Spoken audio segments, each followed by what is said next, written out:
അപ്പോൾ നമുക്ക് ഇതേപോലെ വൈപ്പറും 2 സോക്സും ഉണ്ടെങ്കിൽ നമുക്ക് വളരെ എളുപ്പത്തിൽ തന്നെ വീട് ക്ലീൻ ആക്കാനായിട്ട് പറ്റും. അപ്പോൾ നമ്മൾ എന്നും തുടച്ച് തൂക്കണമെന്നില്ലല്ലോ. അപ്പോൾ വയ്യാത്ത ദിവസങ്ങളൊക്കെ നമുക്ക് ഇതേപോലെ വൈപ്പർ ഉണ്ടെങ്കിൽ ഇതേപോലെ പഴയ 2 സോക്സ് എടുക്കുക, 2 വശത്തായിട്ട് ഇതേപോലെ ഒന്ന് കയറ്റിയിട്ട് കൊടുക്കുക കേട്ടോ.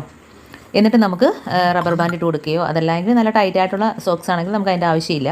ഇതേപോലെ ഒന്ന് ചുരുട്ടി 2 ഭാഗവും ഒന്ന് വെച്ച് കൊടുത്താൽ മതി. അപ്പോൾ ഒട്ടും ഊരി പോകാതിരിക്കണമെങ്കിൽ നമുക്ക് ഒരു റബ്ബർ ബാൻഡ് ഇട്ട് കൊടുക്കാം. അപ്പോൾ നമ്മൾ തുടച്ചണക്ക് തന്നെ വൃത്തിയായി കിട്ടും കേട്ടോ. അപ്പോൾ ഇതേപോലെ ചെയ്ത് നോക്കാം. ഞാനിപ്പം ഒരു റബ്ബർ ബാൻഡ് ഇട്ട് കൊടുക്കാം. അപ്പോൾ നമുക്ക് ഒട്ടും അത് ഊരിപ്പോകാതെ തന്നെ എവിടെ വേണമെങ്കിലും നമുക്ക് മാറാല അടിക്കാനോ നമ്മുടെ AC-യുടെ മുകൾ ഭാഗമൊക്കെ നമുക്ക് തുടച്ചെടുക്കാനോ അതല്ലെങ്കിൽ നമ്മുടെ സ്ലാബിൻ്റെ മുകളിൽ ഫ്രിഡ്ജിൻ്റെ അടി, അതേപോലെ ഡൈനിങ് ടേബിളിൻ്റെ അടി, കട്ടിൻ്റെ അടിയിൽ, സോഫ സെറ്റിൻ്റെ അടിയിലൊക്കെ തുടച്ചെടുക്കാം. നമുക്ക് കുനിഞ്ഞ് കിടക്കേണ്ട കാര്യമില്ല. ഇപ്പോൾ വൈപ്പറിനകത്ത് ഇതേപോലെ 2 സോക്സ് ഇട്ട് കൊടുത്താൽ മതി. അപ്പോൾ ഞാൻ കാണിച്ചു തരാം. പിന്നെ നമുക്ക് നല്ലൊരു സൊല്യൂഷൻ റെഡിയാക്കണമെങ്കിൽ നമുക്കതിനകത്ത് വെള്ളം മുക്കിയിട്ട് വേണമെങ്കിലും ചെയ്യാം കേട്ടോ. ഇപ്പോൾ ഞാനതൊന്നും ചെയ്യാതെ തന്നെ നമുക്ക് സുഖമായിട്ട് ഇതേപോലെ തൂത്ത് തുടച്ചെടുക്കാം. അപ്പോൾ മുകൾ ഭാഗത്ത് AC-ൻ്റെ മുകൾ ഭാഗം എല്ലാം കണ്ടോ പൊടി കയറിയിട്ടുണ്ടെങ്കിൽ ഇതേപോലെ ഒന്ന് തുടച്ചെടുക്കുക.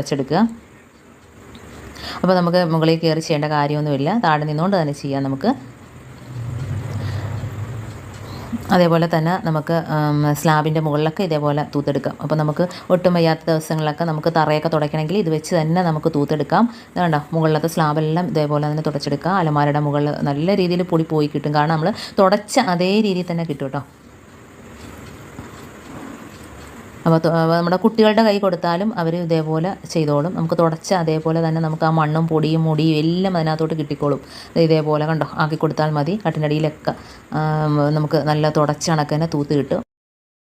വയ്യാത്ത സമയങ്ങളിലൊക്കെ നമുക്ക് ഇതേപോലെ ചെയ്ത് നോക്കുക. അപ്പോൾ വീട് മൊത്തത്തിൽ നമുക്ക് ഇങ്ങനെ തന്നെ ക്ലീൻ ആക്കാനായിട്ട് പറ്റും കേട്ടോ. ഇതിപ്പോൾ ഞാൻ കട്ടിൻ്റെ അടിയിലൊക്കെ കണ്ടോ ഇതേപോലെ ആക്കി എടുക്കുകയാണ്. അപ്പോൾ അതിനകത്തുള്ള പൊടി അഴുക്കും എല്ലാം ആ സോക്സിനകത്തോട്ട് കയറി പിടിച്ചോളും. അതേപോലെ ഇതേപോലെ തൂത്തെടുക്കാം. ചവറുവാരിയിൽ നമുക്ക് തൂത്തെടുക്കാവുന്നതാണ്. അപ്പം എല്ലാവർക്കും വളരെ എളുപ്പത്തിൽ ചെയ്യാൻ പറ്റുന്ന നല്ല അടിപൊളി ടിപ്സാണിത്. അപ്പോൾ ഇതേപോലെ ഒന്ന് ചെയ്ത് നോക്കാം. അതേപോലെ ഇനി ഞാൻ ഇതിനകത്ത് വേറെയും ടിപ്സുകൾ കാണിക്കുന്നുണ്ട്. അതും വളരെ ഈസി ആയിട്ട് നമുക്ക് ചെയ്യാൻ പറ്റുന്നതാണ്. ഇതിപ്പോൾ എന്താണ്ട് പൊടിയും അതേപോലെ തന്നെ മുടി എല്ലാം എന്താണ്ട് ഇതേപോലെ തൂത്തെടുക്കുമ്പോഴത്തേനും നമുക്ക് കാണാനായിട്ട് പറ്റും. സൂക്ഷിച്ച് നോക്കിയാൽ കാണാനായിട്ട് പറ്റും കേട്ടോ. കണ്ടോ നല്ല പൊടിയും മണ്ണ് ഉറുമ്പ് എല്ലാം ഇങ്ങനെ വന്നോളും കണ്ടോ. അപ്പോൾ നമുക്ക് തൂത്ത സ്ഥലത്ത് തുടച്ച് അതേപോലെ തന്നെ കിടന്നോളും. അപ്പോൾ വയ്യാത്ത സമയങ്ങളിലൊക്കെ നമ്മൾ ഇതുപോലെ ചെയ്ത് നോക്കാം. അതേപോലെ തന്നെ നമ്മുടെ ഇതേപോലെ തൊണ്ട ഷോക്കേഴ്സിൻ്റെ മുകളിലൊക്കെ ഇതേപോലെ തൊണ്ട തൂത്തെടുക്കാനൊക്കെ സുഖമാണ്. അതേപോലെ ഫാനിൻ്റെ ലീഫ് ഒക്കെ തുടച്ചെടുക്കാനായിട്ട് നമ്മൾ കൈവച്ച് തുടയ്ക്കുന്ന അതേപോലെ തന്നെ നമുക്ക് ഈ താഴെ നിന്നുകൊണ്ട് തന്നെ സോക്സ് വെച്ച് ഇതേപോലെ ഒന്ന് തുടച്ചെടുക്കാനായിട്ട് പറ്റും ഫാനിൻ്റെ ലീഫൊക്കെ കേട്ടോ. അപ്പോൾ നമ്മുടെ സോഫ സെറ്റിയുടെ അടി